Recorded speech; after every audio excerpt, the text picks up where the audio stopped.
नमस्कार दोस्तों। आज जो मैं आपको कथा सुनाने जा रही हूँ वह महाभारत के समय की है।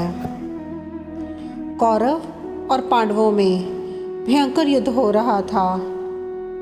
दोनों पक्ष की सेनाएं एक दूसरे को पराजित करने के लिए तन मन से कृत संकल्प थी। एक दिन कौरव सेना की एक टुकड़ी से लड़ते हुए अर्जुन युद्ध के मुख्य मैदान से दूर चले गए। द्रोणाचार्य ने अर्जुन को युद्ध क्षेत्र में नहीं देखा तो फूले नहीं समाए। श्री कृष्ण और अर्जुन के रहते हुए वह अपना युद्ध कौशल नहीं दिखा पा रहे थे। द्रोणाचार्य ने तुरंत सेना को गोलाकार खड़ा कर दिया। सेना को पहिए नुमा पंक्ति में बांधा गया, इसलिए इसका नाम चक्रव्यूह पड़ा। अर्जुन की अनुपस्थिति में उनका बेटा अभिमन्यु चक्रव्यूह में लड़ने गया। वह सफलता के साथ अंदर तो चला गया मगर बाहर ना निकल सका। शत्रुओं से युद्ध करते वक्त वह बुरी तरह से घायल हो गया। लड़ते लड़ते उसके हथियार टूट गए। इसी बीच 7 बड़े योद्धा उस बालक पर एक साथ टूट पड़े। जयद्रथ ने छल पूर्वक पीछे से निहत्थे अभिमन्यु पर गदा का वार किया। अभिमन्यु इसे सहन नहीं कर सके और उनकी मृत्यु हो गई। शाम को अर्जुन शिविर में लौटे। जब उन्हें अभिमन्यु की मृत्यु का समाचार मिला तो वह शोक में डूब गए। तभी उन्हें पता चला जयद्रथ ने निहत्थे बालक को धोखे से मारा है। यह जानकर क्रोध से उनके नथुने फड़कने लगे। उन्होंने अगले दिन सूर्यास्त से पूर्व जयद्रथ के वध का प्रण लिया। जयद्रथ यह सुनकर दुर्योधन के पास गया। बोला, महाराज, अर्जुन ने कल सूर्यास्त से पहले मुझे मारने की प्रतिज्ञा की है। अब मैं क्या करूं, कहाँ जाऊं? दुर्योधन हंसकर बोला, जयद्रथ, अर्जुन ने यह भी तो कहा है कि सूर्यास्त होने पर अगर वह तुम्हें नहीं मार पाया तो आत्मदाह कर लेगा। चिंता ना करो, कल कौरवों के सारे महारथी तथा पूरी सेना तुम्हारी रक्षा करेगी। अर्जुन तुम तक पहुंच ही नहीं पाएगा। मैंने पहले ही ऐसा प्रबंध कर दिया है। दूसरे दिन युद्ध शुरू होने पर अर्जुन की निगाहें जयद्रथ को ढूंढने लगीं, मगर कौरवों की विशाल सेना में जयद्रथ कहीं दिखाई नहीं दिया।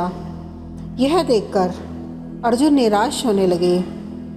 अर्जुन को निराश होते देख श्री कृष्ण ने कहा, अर्जुन, आज जयद्रथ की रक्षा के लिए पूरी कौरव सेना एकजुट खड़ी है। उसी के बीच जयद्रथ छिपा है। इस घेरे को तोड़ने के बाद ही तुम जयद्रथ को पा सकोगे। देर ना करो, समय बीत रहा है। श्री कृष्ण की बात सुन अर्जुन साहसपूर्वक लड़ने लगे। श्री कृष्ण कुशलतापूर्वक अर्जुन के रथ को चला रहे थे, पर द्रोणाचार्य की विकट व्यूह रचना के कारण सफलता अर्जुन से अभी दूर ही थी। धीरे धीरे शाम होने लगी थी। श्री कृष्ण ने देखा दिन ढलता जा रहा है। रथ के घोड़े बुरी तरह घायल होकर थक गए हैं। अर्जुन भी थककर निराश हो रहा है। उन्होंने कुछ सोचकर अर्जुन से कहा, अर्जुन, घोड़े थक गए हैं, उनको थोड़ा विश्राम दिए बिना मैं इन्हें आगे नहीं बढ़ा सकता। अब तुम अपने बाणों से एक सुरक्षित घेरा बनाओ, जिससे शत्रु के आक्रमण से बचकर हम थोड़ा आराम कर लें। श्री कृष्ण की बात सुन अर्जुन को बड़ा आश्चर्य हुआ। वे बोले, माधव, ये आप क्या कह रहे हैं? काम हुए बिना आराम कहाँ? आराम करने पर सूर्यास्त हो जाएगा, फिर बेटे के हत्यारे को कैसे मार सकूंगा? सुनकर श्री कृष्ण हंस पड़े। अर्जुन, बिना आराम काम नहीं होगा, इसलिए जैसा कहता हूँ वैसा ही करो। अभी सूर्यास्त होने में देर है। अर्जुन को श्री कृष्ण की बात माननी पड़ी। बाणों के सुरक्षित घेरे में श्री कृष्ण ने घोड़ों को पानी पिलाया, मालिश की, घावों पर लेप लगाया। उधर अर्जुन गांडीव धनुष को सिरहाने रखकर चिंता में डूबे थे। थोड़ी देर बाद अर्जुन जब पुनः युद्ध के लिए तैयार हुए तो देखा सूर्यास्त होने में थोड़ी ही देर है।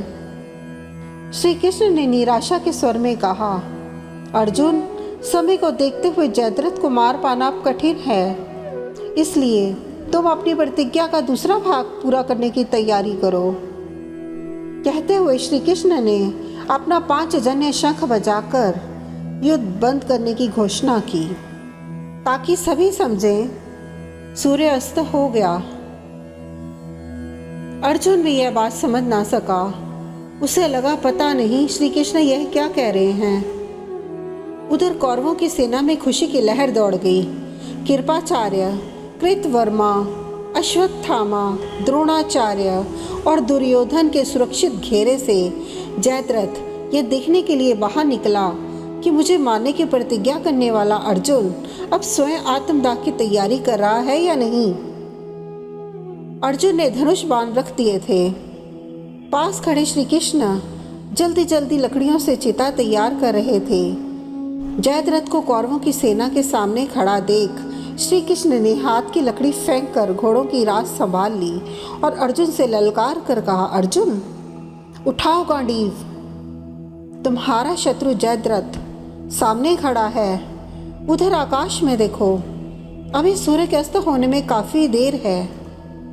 मैंने भ्रम पैदा करने के लिए ही यह सब किया था।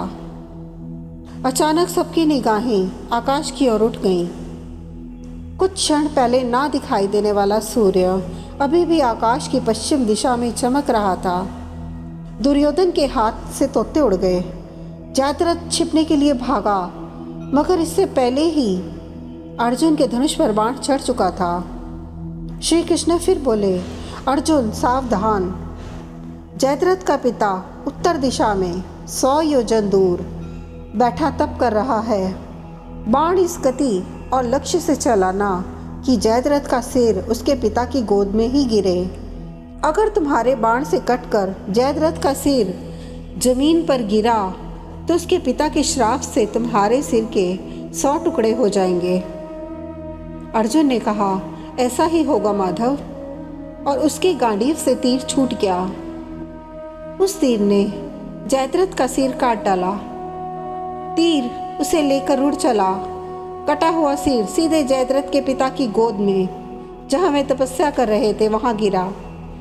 चौंक कर जब वे उठे तो सिर भूमि पर गिर पड़ा और उनके ही सिर के 100 टुकड़े हो गए। शिविर में लौटने पर अर्जुन ने श्री कृष्ण से सूर्यास्त की इस माया के बारे में पूछा तो श्री कृष्ण ने कहा, जब बल से कार्य सिद्ध ना हो तो कौशल से करना चाहिए।